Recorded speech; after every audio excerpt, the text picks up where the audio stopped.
The Epic of Ibalong. Ibalong or Ibalong refers to the ancient name of the Bicol region, where one of the ethnic groups in the Philippines called Bicolanos resides.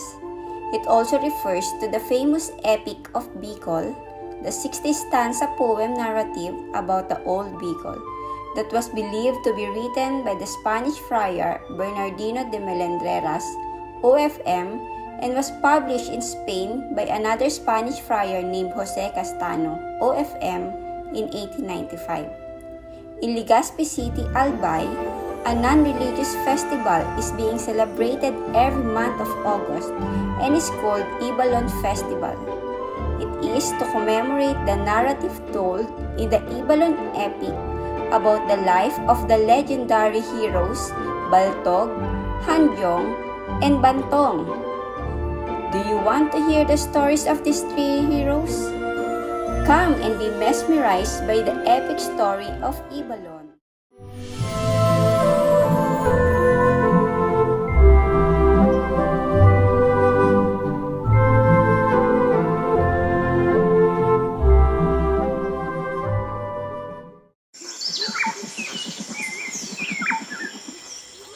A long time ago, there was a rich land called Ibalong.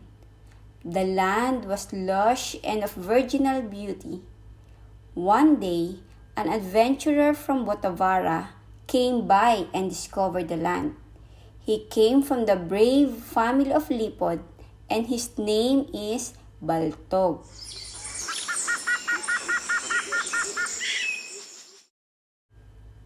This land is very rich and the soil is fertile. I will take my family here and cultivate this land.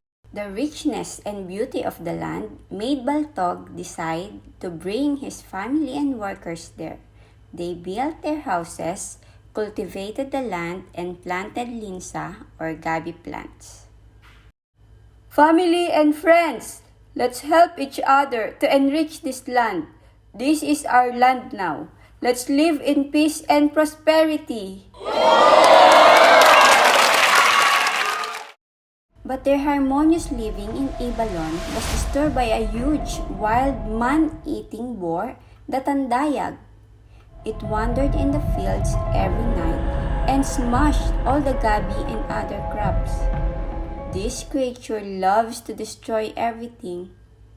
He has big jawbones and big fangs, which he uses to wreck all the crops and even kill people.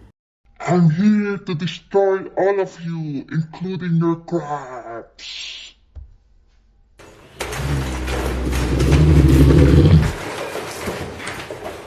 The people became terrified, but Baltog is not afraid.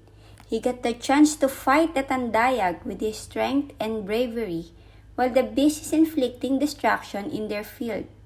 Baltog slowly stabbed and subdued Tandayag. With his own mighty hands, Baltog broke the super-sized jaws of Tandayag, pinning down the monster. The time of your wreak havoc will end now, Tandayag! You caused too much destruction! Baltog went home carrying the big bones of Tandayag, bringing victory that put an end to the terror that ravaged their land.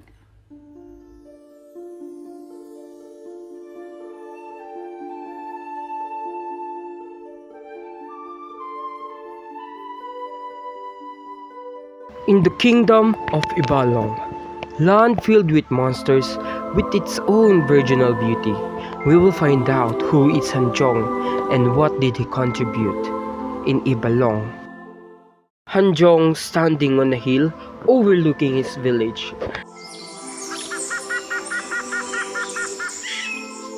The monsters terrorizing our people. I cannot stand by while they are suffering. But they are fierce. How can one man defeat them? With courage and strength, I will protect our home. Hanjong fought monsters for more than a year, but the monsters keep appearing and appearing in their land. That is why he came up with the idea to make an alliance with the serpent named Ariol. Please don't kill me. I promise I'll help you to defeat the monsters. I'll make an alliance with you.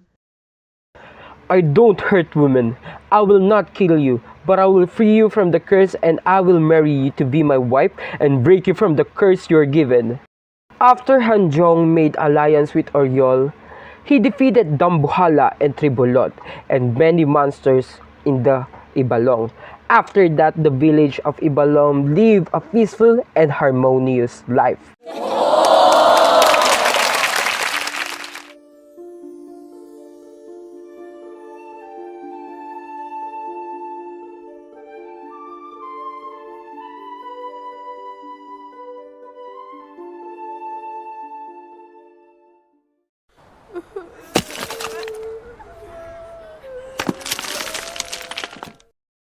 In the heart of Ibalong, a land of ancient legends and valiant heroes, a shadow of fear and despair had fallen.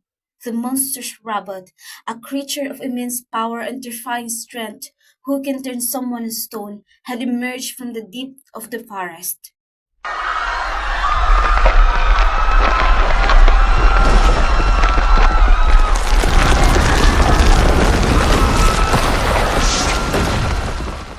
Rabbot, a half-man, half-beast, a hideous fusion of flesh and bone, wreaked havoc upon the land. He devoured crops, stole livestock, and turned everything he touched into stone.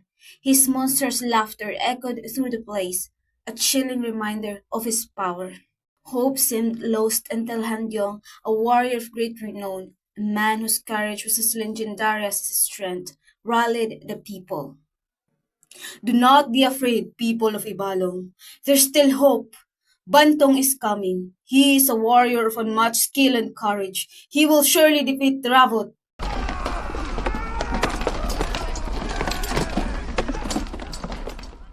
Bantong, a warrior whose name is respected and feared in equal measure, arrived with an army of loyal followers. He was a man of few words, his face itched with the lines of countless battles, his eyes burning with a quiet determination. This place, it is full of sorrow.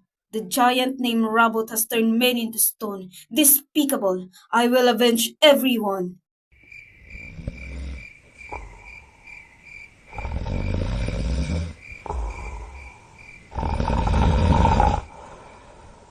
As night fell, Bantong and his warriors crept towards Rabot Den. The giant slept soundly, unaware of the approaching danger. His scary form, a hideous fusion of flesh and bone, was a chilling sight.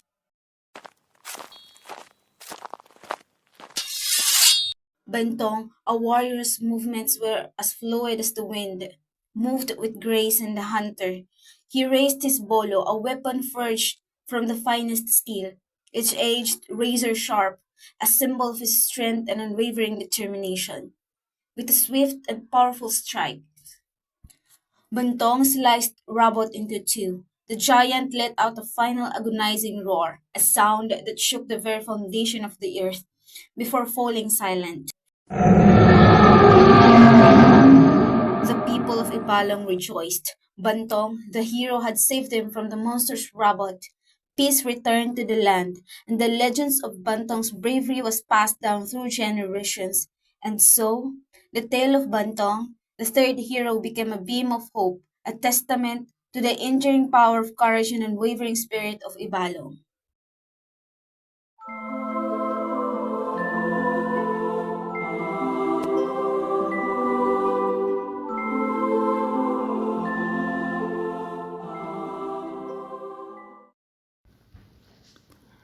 The Wrath of Gods.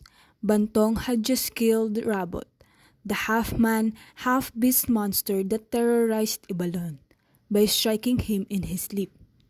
Rabot lies motionless, his stone-turning magic silenced forever. The people of Ibalon cheer for Bantong, but the sky darkens suddenly, signaling the coming of Kaptan, the supreme god. Bantong, what have you done? You have slain Bravo, not in battle but in treachery. Why have you helpless and sleep? Such a knock defies the honor of a warrior. Great Captain! I killed Rabo to save our land. He was a beast, a monster who turned my people into stone with his evil magic. I did what I had to do to protect Ibalon. You have defied the laws of God. Even if you have not sacred the ways of honor. You struck down Rabbot when he could not defend himself. This is not the act of evil, but of power. Captain! Rabbit was a danger to all of Ibalon. He showed no mercy to the innocent, turning them into stone, destroying villages and sowing fear. I had no choice. If I had faced him awake, he would have killed me with his dark power. Your reasoning does not justify your dishonorable act. The gods do not care for excuses, Bantong. You have taken life in a way that offends the natural order. Rabbot may have been a monster, but even he had the right to defend himself. The earth trembles, and the skies flash with lightning. The people of Ibalong, who were once celebrated, are never in fact transformed.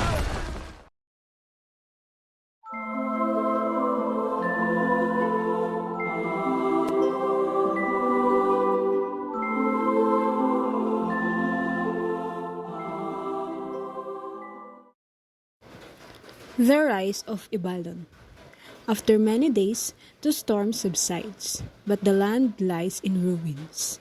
Bantong, now joined by Hadjong, a fellow hero, surveys the damage. Together, they plan to rebuild the land. This land, once full of life and promise, now lies in ruin. But I see potential still, Bantong. I see hope in the soil, in the rivers that still flow. We can rebuild, but we must do it in the right way. Yes, brother, the gods may have punished us, but they have not destroyed us. The people must now understand their place, and with the gods' blessing, we will rise again.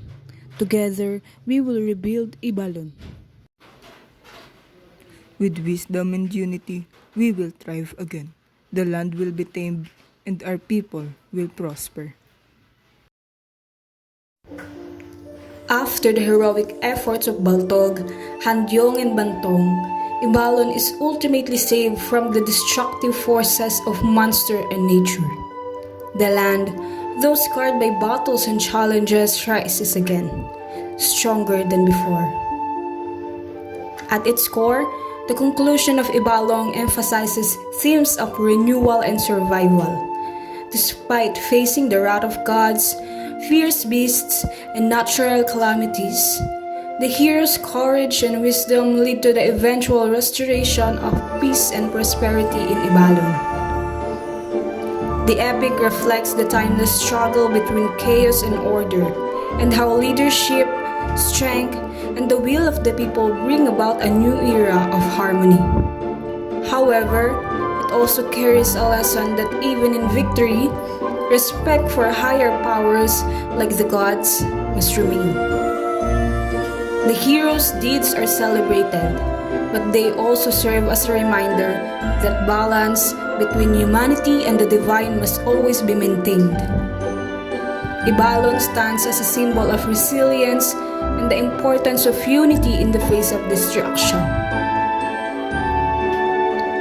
This has been the Epic of Ibalong, narrated by Irene Liza, Javier Charlou, Misajon Joecelle, and Sunga Florian Jessie Mae.